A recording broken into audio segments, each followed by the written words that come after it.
was not involved in running this particular fire test. I was involved in the case where it was run, but it was actually run by Professor Williamson, who was on the other side of the forensic case. And so what they're doing, they have something that's called a 30-pound wood crib.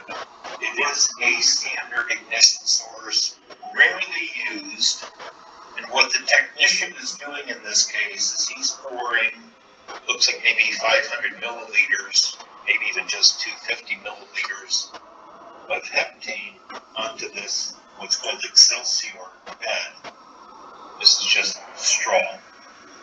And then what's being evaluated here is this polyurethane foam that's used for sound deadening purposes. Now, in the Station Nightclub, the sound deadening foam that was used was just packing foam. It was not fire retardant treated.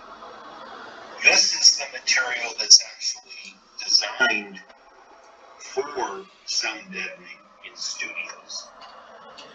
If you watched a lot of the broadcasters talking about how bad the Station Nightclub is, if you look closely, they probably have the sun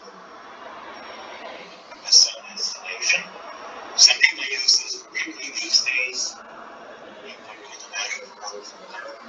They might put this on a Zenith or something for broadcasting, podcasters, things like that. What I want you to appreciate is that it's probably not a great idea. So this was not the standard room configuration. This was a fracture room.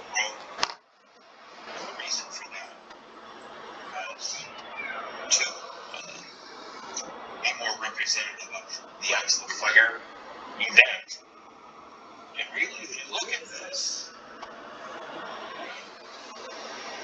most of the fire isn't even explosive. There was enough fire that went underneath through the crib that we actually have flame spread. And this is represented as a fire foam.